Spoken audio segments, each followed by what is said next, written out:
大家午安，我是陈燕莹，欢迎来到新闻大白话。接下来这一小时国内外大小事，要用您听懂的话说给您听。现在介绍这一小时来宾，首先要介绍的是特役中将邵汉明将军。主持人好，各位观众大家好。还有耶鲁政治学博士郭正亮，大家平安。以及淡大战略所教授李大中老师。主持人好，大家平安。好，一开始先带您来看到的是现在美中之间的关税战，你会觉得那个风向一直在变哈，这为什么啊？原因是因为昨天呢，大陆的外交部讲话很直白啦，每一次川普都骂人家那个什么谁做假消息，哪一台啊，全部都在乱讲。现在他直接说你美国假消息，什么我们在谈判，谈都没有，所有谈判资讯都是假消息。哎，不对啊，我们不是听一般路人 ABC 讲的，我们是听美国白宫发言人讲的。甚或昨天大家就跑去问川普了，你看看川普怎么回应，听他的说法。Clarify with whom the U.S. is speaking with China. They're saying it's fake news that trade talks are happening. Well, they had a meeting this morning, so I can't tell you. It doesn't matter who they is. We may reveal it later, but they had meetings this morning, and we've been meeting with China. 哦，我跟你讲，讯息时差啦，他们今天早上有谈，谁谈的不重要，就是今天早上有谈。好，美国总统再一次出来定调了，但是大陆官方呢，其实很直白的讲，就是假消息。那现在呢，看起来风向在转变了。纽约时报的讲法是因为呢，中方确实就是对美国出口很大嘛，本来一直以为中国会跟他拜托 please 请求豁免，现在发现好像不太一样，因为呢习近平看起来是怎样决心要硬杠美国，所以一直以来白宫这边发言人讲法是说要谈判可以呀，主动拿起你的电话打给川普，川普电话会接。现在《华尔街日报》告诉你，你不要叫人家打电话，你自己赶快把电话拿起来啦，打电话过去人家会接啦。现在的状况已经变成这样了，有时甚至讲得更直接了，你再杠吧，再杠下去会是什么？会真的变成了减一，也就是减掉美国。因为呢，亚太地区现在看起来，包括今天南华早报等等，大家都在讲，是希望呢不要放弃中方的这个市场，包括日本啊，包括德国，纷纷还是在问说，我用什么样的方式，我可以再去中方这里来投资？那如果你再这样搞下去，可能就把整个你原本的亚太地区的盟友，通通让给中国了。甚至呢，还说你忽略了他还有3个筹码没算清楚，包括了其实呢，中方报复的手段的深度，也就是呢，他现在也还是你美债主要的这个债主嘛，对不对？然后经济痛苦的容忍度，毕竟现在如果已经上纲到一个民族主义的话，那你怎么知道他会不会跟你硬杠，撑得了多久呢？再要来看到的是，如果真的发生什么事情的话，其实你反而变成了他的一个借口。现在美国呢，其实对中方并没有完全的缩手，虽然他一直讲说呢，太高了，我们可以调整，可以谈，但是该打的从不手软。锁定最新海运业，好，寄出的是301条款，也就是说呢，只要是用中方的船，我都要来看看呢，你有没有所谓的倾销问题啊、垄断问题啊等等等。那他们就讲这个会变成一个讽刺性的局面，什么意思？就是所有的船几乎大部分是中国制的嘛，那大西洋集装箱航运公司的首席执行官就直接跟你讲了，我是美国人啊，我是美国公司，如果你真的实行的话，那我们的公司就只能退出美国市场，因为我所有的船队都是 made in China。CNBC 是怎么讲的？说如果这样的话，就没有船可以来美国了。目前前往洛杉矶的中国货船运输量说已经骤减了27%，但是中方的运输部讲，他们第1季的快递量呢，竟然是增加了有20%之多。那换句话说，如果中方这边持续的在增加，美方这里却是在减少的话，是不是表示所谓的世界减一这样的局面正在慢慢形成？所以回过头请教一下亮哥，您会怎么样来看？来，中国外交部是很直白的说，假的，一切都是假的。因为中国商务部很少把话讲到这么死啊。那同时它也不只是中国商务部，还包括中国的央行，因为潘功胜现在正在这个华府开那个国际货币基金的会嘛。对。那他们也表示绝对不会谈到经贸议题，就是根据国际货币基金的年会，那讨论相关的那个金融的业务啦。那为什么川普跟贝森特要不断的他们两个大概就这样啊，一直对外说一切都很顺利啦，很顺利啊。比如说贝森特，他跟韩国刚接触完嘛，对，他说非常成功啊，那韩国一点也不认为有成功韩国说我们可能要7月才有结果，感受很主观啊，我觉得因为你要好成功。韩国是很实际，是他要尊重下一任的总统嘛。对，那你贝森特凭什么说非常成功？我讲白了啦，他们两个都在护盘啊，就是护美国的金融市场啦，是怕美国的金融市场暴跌嘛，是，那我觉得川普现在最控制不住的就是金融市场，所以他要不断的释放顺利啊，一切都在预期中啊这样的讯息啊。可是这个久了会被人家拆穿啊，因为我认为中国大陆的底牌是非常清楚的，就你给我回到4月2号之前啊，不然我是不可能打电话给你的。为什么会这么硬啊？我在大陆的网站上就看到一句话，我觉得蛮传神的啦。他说你本来给我连狗都不如的待遇，那现在给我狗的待遇，我就要接受了吗？这意味着就是说我不能让你买空卖空啊。比如说美国，你没有按照任何规则来，你突然之间搞到145吧，你现在给我降到60，算最后给我降到10，好不好？那如果中国接受了，美国还是赚10啊。我为什么要接受？因为这个接受就会意味着未来可能会不断的这样啊。对，因为他破坏规则，然后搞了一个东西，然后你接受，那他未来就可以如法炮制嘛。那谁能够制约你啊？所以为什么欧盟也是这么强硬？这个强硬实际上是有原因的嘛。就是说我不能够让你那么任性，然后还得逞，不然这整个国际的经济的秩序就乱了嘛。我觉得有越来越多国家读懂了这个意思，所以你看那个日本也是一样，日本也知道跟美国谈税率是没有用的，他基本上就在谈说我可以开放进口什么，大概是这样啊。我认为印度跟越南也是如此。因为印度的税率比较高嘛，它17%，是。那美国给他课26%，那印度就说，那我们对于美国的进口税可以减半啊。可是美国也没有跟他谈26%的问题。目前美国没有针对任何一个国家谈到税率的问题。是。越南也一样。那如果是这样，那你的谈判，你有什么得呢？都是美国纯赚啊。其实我看到连我们的经济部长郭志辉最近都开始有智慧了啊。郭志辉前天讲话，他说我们会希望能够看到日本、韩国的结果，再来做调整。这个态度就是正确的。你没有必要冲第一啦，冲第一我讲白了，因为川普一定要做个样本嘛，所以你一定被割最多肉了。他一定要这样做啊，不然后面的人都给我加减什么？那我还谈个什么？所以他真的希望第一个就是日本，因为日本的肉够多，而且各种议题都扯得上，是什么贸易逆差怎么减少啦，国防预算啦，然后美债啦、汇率啦，通通都可以扯上，都有呢。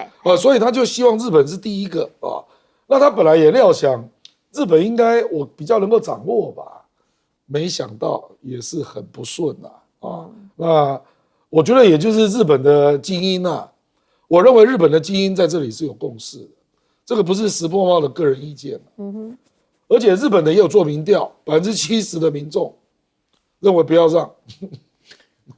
那我跟你讲啊，石破茂后来这个月底，他们说事务官在一轮谈判嘛，对，结果还是派斥责亮正，也没有在往上提阶。对，你好歹也派经产省的人来吧，或者财政大藏省的人来吧，没有，还是斥责亮正。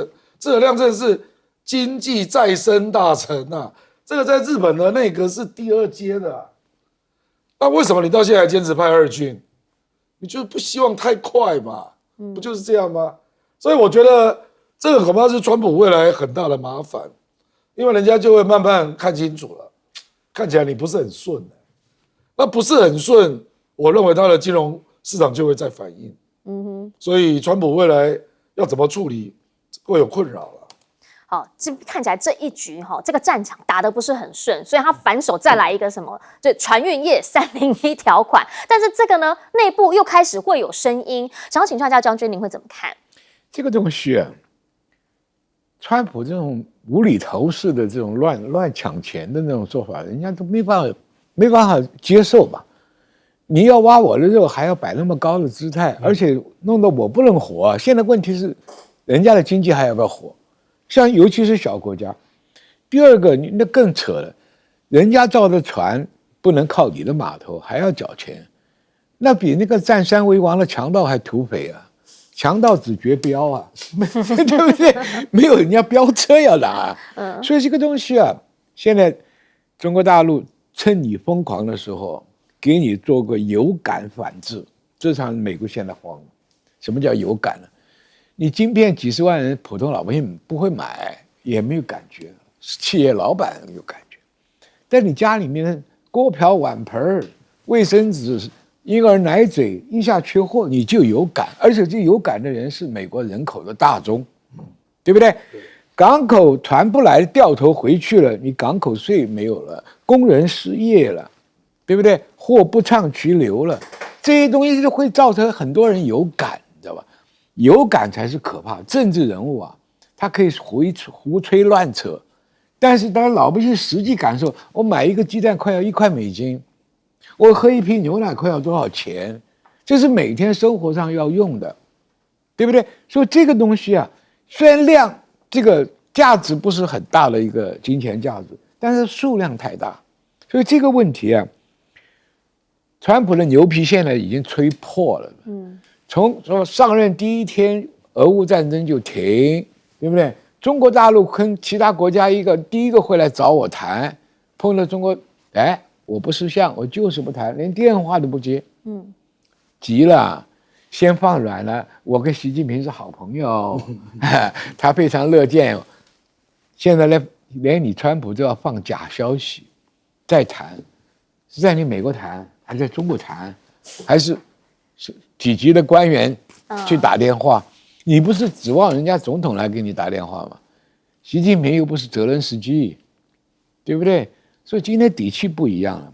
所以这个问题啊，还有一个，对，双方都有损失，中国大陆有损失。对，下面问题就看谁的忍受度强。中国才脱贫没多久，你顶多让他顿挫一下，激起他更大的这个向上的决心。你进他的晶片，华为就拼命往上涨嘛，拼命往开发嘛。美国人是没有忍受度的，我是军人研究战士的，每次打仗时间一长，美国那程咬金3捕头打完以后就不行了，开头很猛，飞机、炸弹、导弹什么都很猛，时间一长，士兵开始在越南吸毒了，那么战场的压力受不了，阿富汗也没有打多少硬仗啊，受不了了，他没有耐心的。这个国家的军人我很清楚，作战训练是不错，装备也很好，士气也不错，那3捕头砍完了就不行了，因为国内出问题了，对不对？所以你今天讲，今天我们的绿媒那些台独的朋友一天到晚迷信美国会出兵，所以我们要百般忍受去买美国人的好。我告诉你吧，他不会出兵，你那个保护符啊，比义和团画的那个符还不管用。所以今天问题，这个贸易战，亮哥讲得很清楚啊，干嘛啊？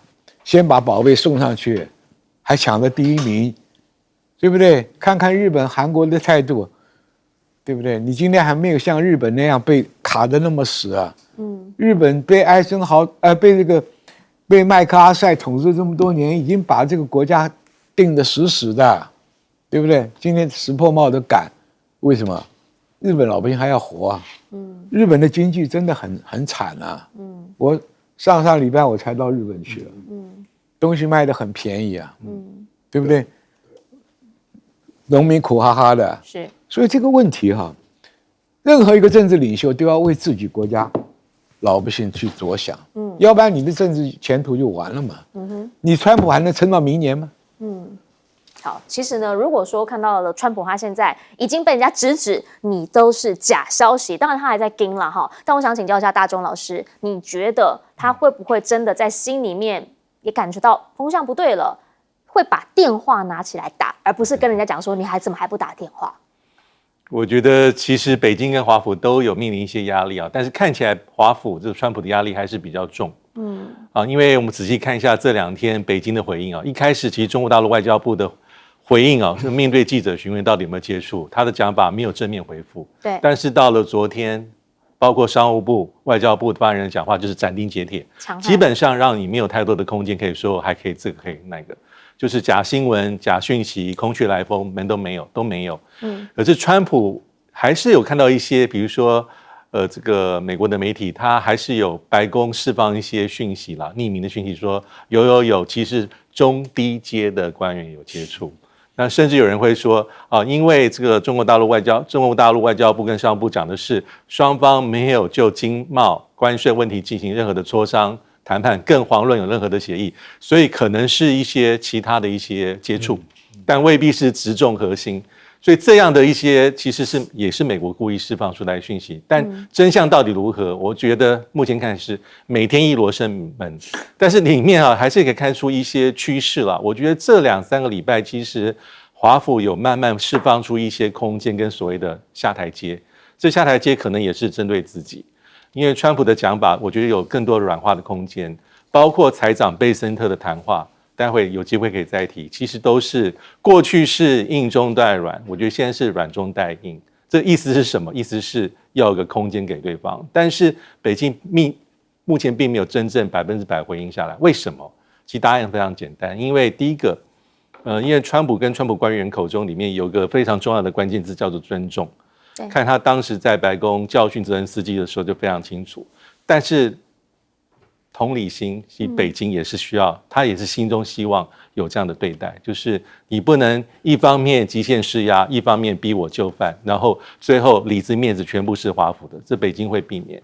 那第二个地方就是，我觉得川普有学习曲线，但是习近平在2017年、18年就跟川普打过关税战的交道，北京也有学习的过程。那过去很多事情是历历在目，再加上川普这种反复性，包括他现在有讲，可能不久之后。不要等90天，马上再来对等关税。是，那这些北京看在眼里，认为说我任何的协议或者跟你的共识，可能都没有很明确的保障，所以他会比较盯在后面。好，我们先进一下广告哈，广告回来要继续来讲的是，其实呢，现在川普他们一直以来都在讲说，不会啊，我现在很好啊，我现在就是 Make America Great Again。我告诉你，我只是在重定规则，美国终将伟大。但他到底又做了什么？等等回来告诉你。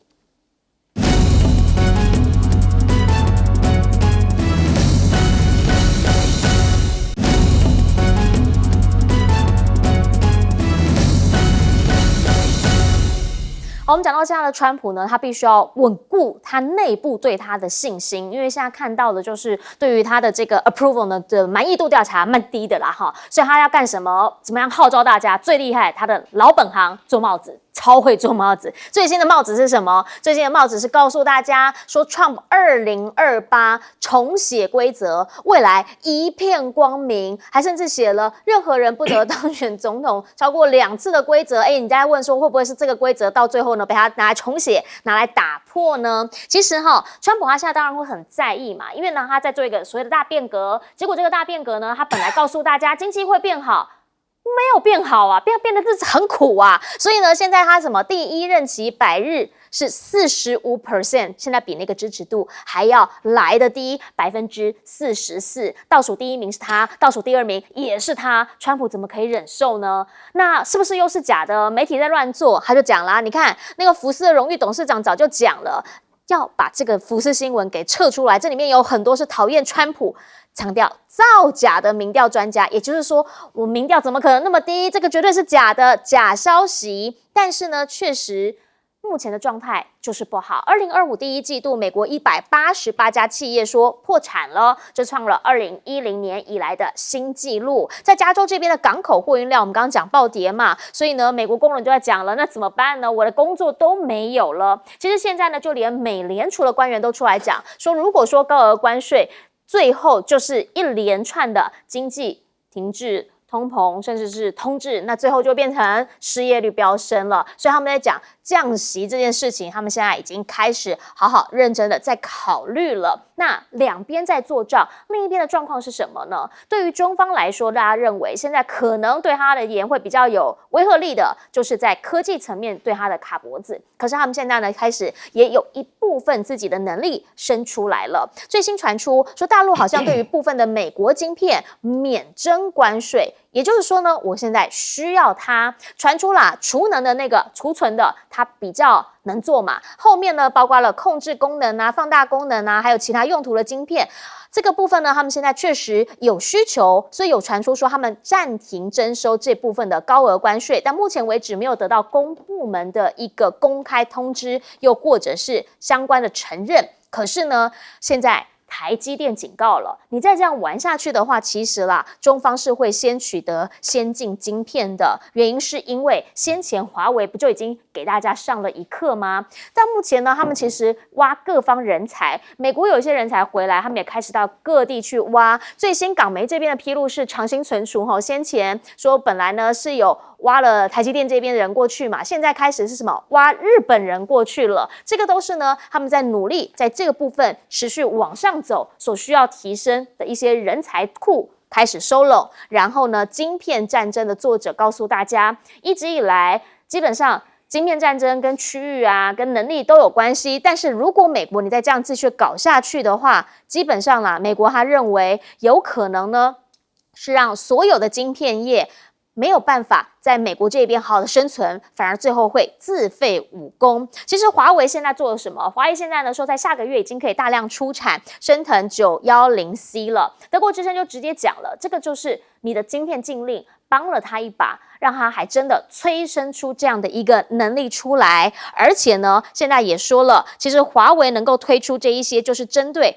你现在封了它相关的高阶晶片，那它就自己生出这个高阶晶片，慢慢的你给它堵什么路，它就会往像水流一样往旁边找出它的出路。所以想要请教一下亮哥，反而还真的是川建国 2.0， 但是呢他自己的讲法是，我其实是在重写规则，而且这个是让美国更好的规则。那顶帽子卖50块美金，价值不就卖50块美金？对，民主价值，而且 Made in USA，他有特别写 Made in USA，那贵的有道理啦，不是跟那个义乌买的这个其实那个关税战本来就这样啦，就全面先加税，他第一波也是这样啊，然后再让各个人来寻求豁免，对，所以高通那一波就没有受到很严重的伤害，可是这一波就重伤害，是因为高通，除非啦，它是透过那个 Global Foundry，那是在东南亚做一些代工嘛，如果这样，如果是美国直销的，就全部都停了，145%的税谁受得了？不过中国大陆当然也会去看啊，它有一些半导体真的需要进口，所以昨天美国那个科磊就大涨，它就是被豁免。那虽然官方没有证实啊，可是股票就先涨了。那这也一样啊，美国也对，比如说 iPhone 你可以全部都科125嘛，那美国人怎么买手机？所以他就说 iPhone 的美国价值部分豁免。是，可是问题是 iPhone 的美国价值占几个 percent 啊？我认为美国一定会故意高估，他就会说 iPhone 的美国价值应该有50几%吧。这个大陆人不相信啊，那美国就这样自我说服了，因为他不能让它涨太多，不然怎么办呢？那我觉得就是一定有这个部分啊，就是你先全面科了之后，那才发现有一些东西你真的是需要用啊，那就开始寻求各种方式来说法，把它缩小啦，或者各种做法啊，所以我觉得这个你不要把它理解为双方在让步了，不是啦，总的是完全没有让步，因为你要谈的一定是针对对等关税本身，而不是说有哪些被豁免，这个没有意义了，这是总的啊，比如说川普在第一届，他事实上卸任的时候中国的平均关税就被拉到14.5吧。对，所以我们在谈关税战，就是谈这个14.5，是，而不会去谈高通啊，被豁免，哇，所以目前确实就是也是比较第一阶段啦。可是因为啊，中国大陆已经承受了6年多的贸易战嘛，那科技战承受了5年多，所以他当然会有一些，他就要利用这一次，好好的要逼你要挽回一些嘛，啊，所以我认为中国大陆不会轻易退让啊，他要的绝对不是减税了，哦，是不是？你给我退到4月2号之前，那我们来谈，那我就多买你的东西，我觉得不会是这样，我认为他会要你半导体对我的制裁，你整个给我取消掉，所以就是把第一任的位要回来。我认为一定是这样玩啊，不然你要玩什么呢？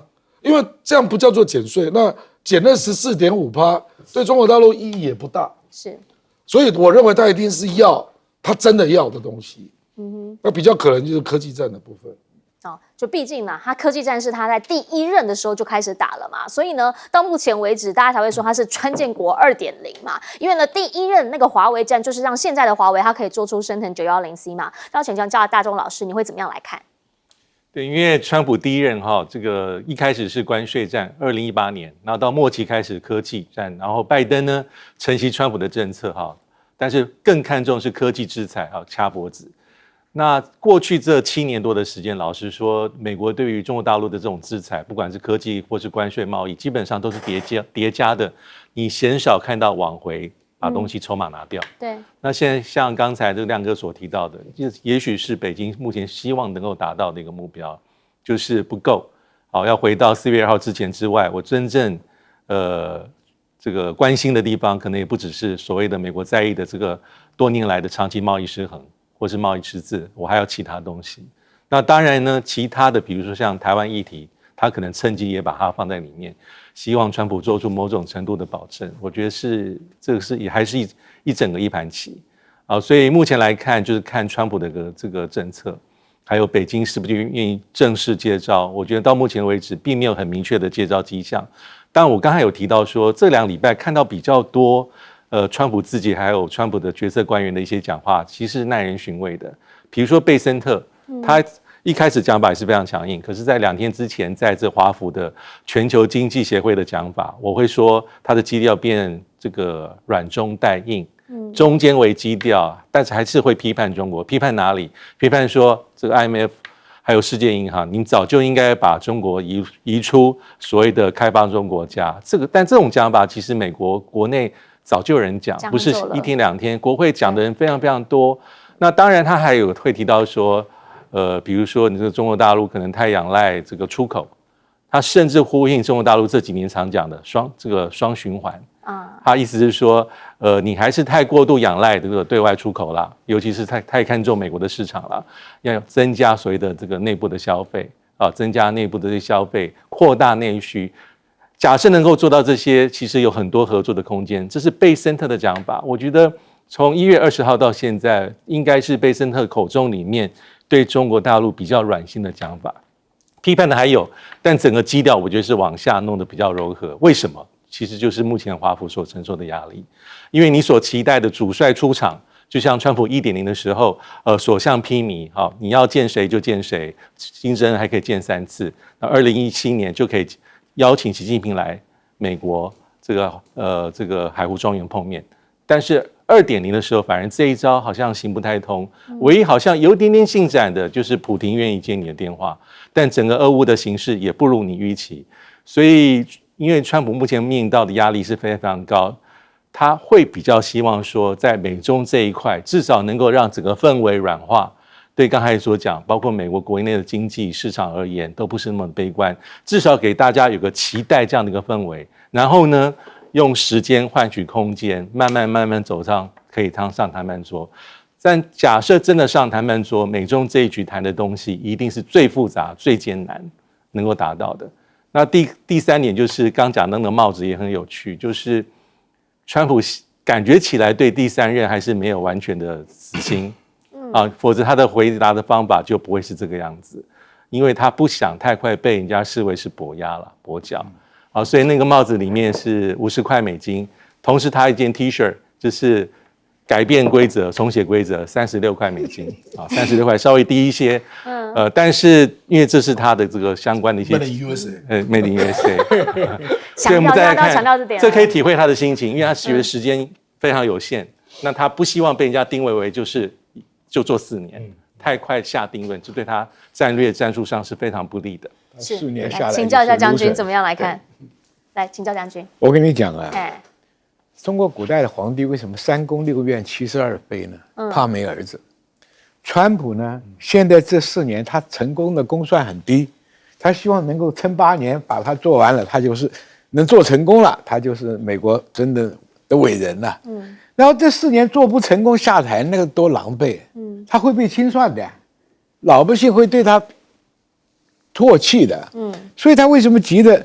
川普2028已经把心里讲出来了。对，我想办法修宪让我能够连任。因为马斯克不能够接啊，他现在养的那一群内阁没有一个像样能够有能力接川普的盘嘛。川普为什么这么乱？他只信得过他带来的那些人，又不专业。这个关税为什么要延90天呢？每个国家跟你的商品来来往往几百种、几千种，哪一种是对美国有利的？譬如说，我把晶片加了税，那苹果就不要玩了。那苹果在美国国会有没有游说团体啊？有啊，对不对？那很多企业哪个是要对人家好一点，哪个是要拉得更高？你仓促一个对等谈判，关税就能够 cover 吗？所以为什么全世界国家不接受呢？你这个是不讲理的嘛，对不对？有的事情你赚我一点，我亏那一点，我们能够扯到平衡。这世界生意就是这样做的嘛。有的是工业国家，有的是农业国家，有的是这个服务业的，各有所长嘛。你 free trade 自由贸易才能够平衡嘛。你搞这么一个游戏规则，你又定不出来。现在关税问题就是它定不出来，而且有人带头跟你死杠。那中国大陆是一群绵羊里面只要有一头站起来跟你硬干一场的时候，后面群起效应就出来了。我觉得川普被什么东西逼的？6月的美债啊，要逼人家去买30年新债，100年，30年买债的人还活不活啊？100年你美国还在不在？这个问题谁敢买呢？所以好戏啊，我是看6月。我看你怎么弄。有谁去利率定到4.5%了，这么高了，人家敢不敢冒这个险？你想赚他的利息，他图你的本金，所以就最简单。我们市面上就讲了嘛，你贪我的利息，我贪你的本金，庞氏骗局就是这样搞的嘛，对不对？所以问题啊，川普越搞越糗，一天到晚就来打电话来。到时候是他打电话去，还对方不晓得接不接了，用个什么层次的人接也不一定，对不对？这个就是什么？你消掰过头了，让人家每一个领袖受不了了，对不对？那你对每个元首都是 kiss my ass 嘛，不可能嘛。所以我讲，他这场闹剧啊，是大家都受伤，得看谁的底气长。好。关税战、科技战之外呢，其实大家现在对于川普来说，他心里面可能最害怕面对的是什么？是他内部对他的那个民意上面、舆论上面的压力，那可能才是他真正心中会压垮他的最后一根稻草。但是其实与此同时，国际间也好多大家不同的想法、不同的化学变化正在产生，等等会来说。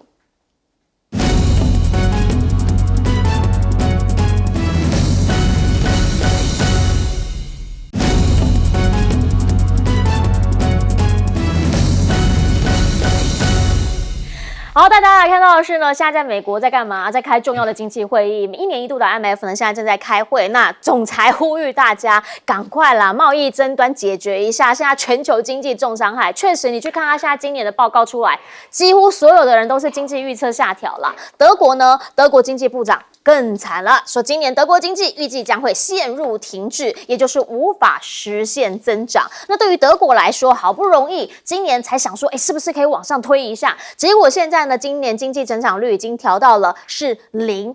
问题在哪里？这川普啊，川普的关税让他大伤元气，所以呢，欧洲现在怎么样？开始自己找路走了。来，中欧现在呢，悄然的靠拢，要释放关系回暖的讯号，包括说先前不是有一些欧洲议会的议员被制裁吗？现在的谈判呢，这个欧洲议会的议长讲，确实已经进入了最后阶段。这某种层面来说，都是一个善意。瑞士的外交部长也直接讲啦，关税战不会为任何国家带来好处。他讲这个话，我相信他心里一定很痛啊。原因是因为他对美是零关税，结果呢，他现在怎么样？巧克力遭殃啦，手表遭殃啦，他就觉得说，我明明就也没把你怎么样，你为什么就把我也直接杀下去了呢？王毅现在在会见瑞士的联邦委员兼外长的时候，甚至就直接讲了，你看看，所以朋友慎选哈，双方要加快来推进自贸协定的升级谈判。同时呢，在瑞士外长访北京的时候，他就直接讲说，绝对不允许世界退回丛林法则。丛林法则是什么？弱肉强食嘛。那到底谁能够站到最后？其实目前市场上是有一个公平机制存在的 ，WTO 是存在的。那当时不也是美国你们要开始讲，然后建立这样子的一个机制？但现在为什么不照游戏规则玩了呢？到目前为止呢，商务部这边在讲中欧的部分，都是原本的这些贸易呀、等等的，比如汽车关税等等的问题，大家重新来谈，好好的来处理这个摩擦。然后呢，大陆的车企现在呢也开始发现了，如果说呢来看车的，已经不只是什么，不只是欧洲人哈，还有拉丁美洲的啦，还有中东的记者啊，现在都来上海的车展这里看看有没有什么样有趣的车，有没有什么样新款的车，所以突然之间，反而帮美方的问题给中方打开了另一个新市场，甚至呢，荷兰网红直接讲，有很多的外国人是喜欢中国的新能源车的，还讲到了很多的品牌啊，等等等，说有更多的中方的车子是销往欧洲去。这一位是谁？这一位呢，其实是在这个上海车展上面，有人就直接问到他怎么样来看中国车，来看他怎么说。Adult because the Chinese cars are not and they don't follow anymore the European design, but they don't need the Europeans anymore because their design is now adult. 好。以前欧洲人在看中国车的时候，因为毕竟那个就是美欧西方的强项嘛，所以他觉得说，哎呀，小孩子刚起步。现在他竟然说成年人了，所以看到他的一些变化，请教一下亮哥，您会怎么样来看？如果这个变化正在发生的话，那世界另一个大变化就是关税战之后 ，IMF 直接讲了，不要再搞下去了，大家都被你搞完了。对了，可是没有人会听到 IMF 的话。现在你只能够自求多福，大家抱团取暖啊，不然怎么办呢？事实上，中国大陆跟欧洲的接近啊，当然有利益的部分啊，是。那主要就是既有规则的遵守嘛，就多边主义，还有自由贸易，对，就 WTO 嘛，对。所以中国大陆倒没有举起什么新的旗帜啦，他就说既有的规则我们都要坚守啊，所以这个诉求不止欧洲人接受啊。包括东南亚，包括日本、韩国，所以你看最近日本也有不少商社也去大陆嘛，是，对不对？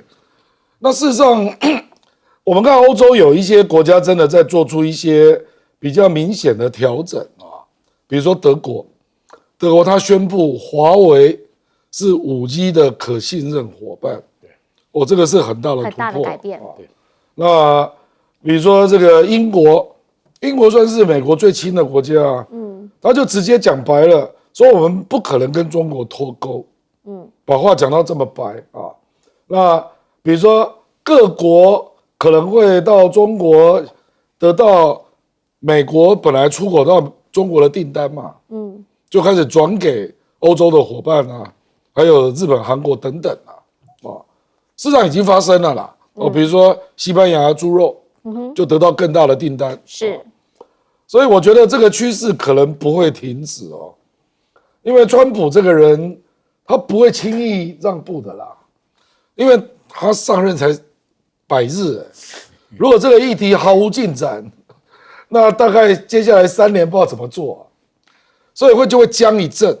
那这样一阵，你就让中国大陆有很多空间啊，去跟各国抱团取暖啊。比如说你刚刚讲到这个欧洲议会啊，对，因为这个事实上就是中欧投资协定卡住的主因啊。因为中国大陆有对欧洲议会个别议员做制裁，那中国大陆如果愿意在这里做让步，那等于中欧投资协定搞不好要回来了。这个是2019年之后就卡住的。对，因为现在连冯德莱恩在民主党执政的时候，拜登啊，他多亲布林肯啊，对不对？那现在整个都基调都变了啊，因为对他来讲，川普更令人讨厌。这个不是针对美国啦，是针对川普。是，我认为西方欧洲啦，欧洲也有一个政治结盟上的隐含呐，他在跟美国民主党联手啦。对，就刚好在这个议题上跟中国大陆不谋而合。所以你可以预期很多进展啊，比如说他决定不对中国的电动车课关税。这个其实就影响很大。这个也蛮重要的。对，意思就是说我不要脱离 WTO 嘛。是。那我就跟中国商议，你把车子定个最低价吧，你就加价了，卖贵一点，卖贵一点。那中国电动车很高兴啊，拿到利润啊，对不对？这个就是本来不想双赢嘛，双赢嘛。所以也不要让我欧洲面临那么大的竞争。对，所以我觉得这个就是慢慢在暖化的一个证明啊。各国都有类似的迹象。毕竟像电动车这个，先前是什么？商务部长去走了一趟，谈好像很难谈嘛。可是现在川普助攻啊，4月2号才公布，到目前为止23天而已，已经搞成这样了。来请教大钟老师怎么预测？对，因为我们知道前几年其实中国大陆跟欧洲关系其实不好，非常不好。但里面有几个原因啦。第一个当然是美国的政策，希望是拉拢欧洲的盟国伙伴去潜在去压制中国大陆发展。那第二个可能还是跟一些议题哈，比如说这个人权啦、民主的议题高唱入云有关。那第三个跟俄乌战争有间接关系哈，因为当这个有些东欧国家，包括波罗的海国家是厌恶俄罗斯，对，那他们连带会对北京的政策不满。是，但是现在其实可以看到一些蛛丝马迹已经蛮明显的，也不能叫蛛丝马迹哈。其实里面最重要的关键因素就是川普的政策。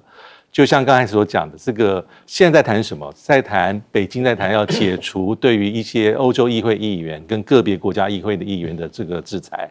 为什么会有这个制裁？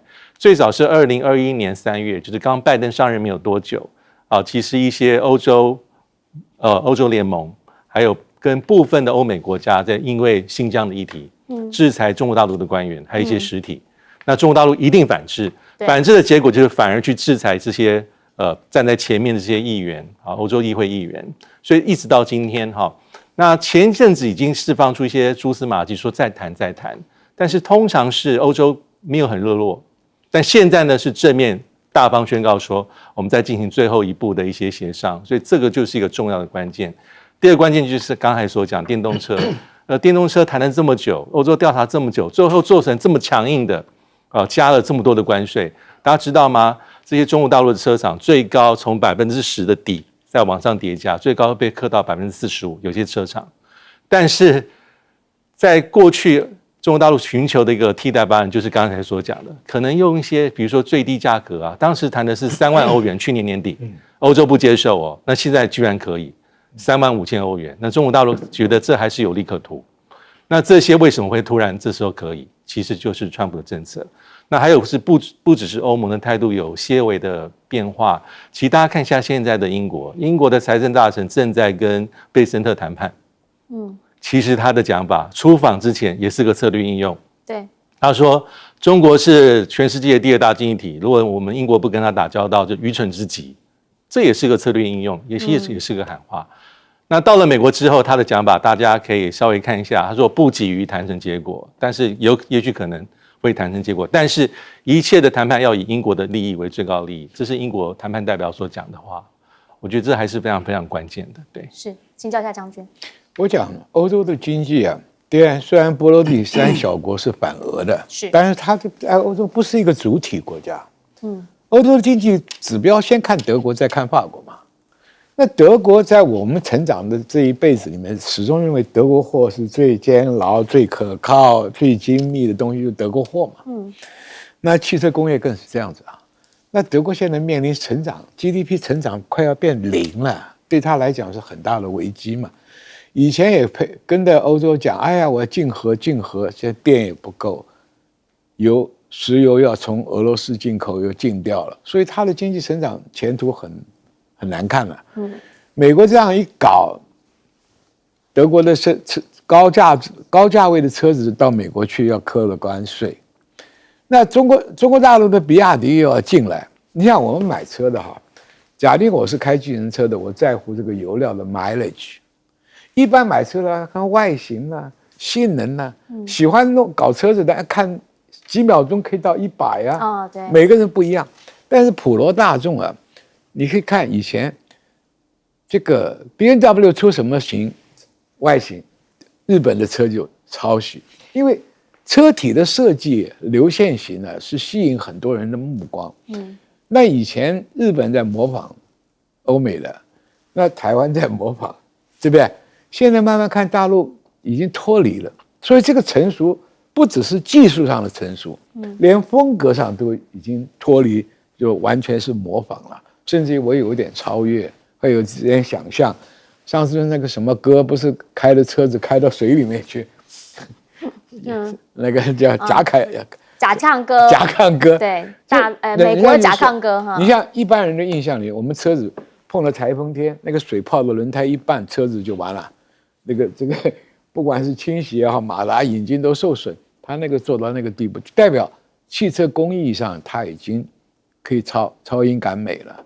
所以这个问题哈，生意是很现实的。你英国盟友再好的关系，比不上自己老百姓要吃饭呢。我有个朋友的女儿在英国读书，她贵得要死啊，生活费也不得了啊。英国经济并不好所以欧洲现在面临美国这么一搅和，它当然跟中国要产生关系嘛，货要流嘛，有生意做，各取所需嘛。所以川普这样搞了他自己的盟邦是有点众叛亲离，所以这个国内又是反抗的，就刚刚讲的民主党又跟欧洲又配合起来了嘛，所以还是有些媒体对你川普的政策，再加上100多个经济学专家联名在抵抗，在反对，你在理论上站不住脚，手段上这么粗暴，然后让我讲的有感嘛。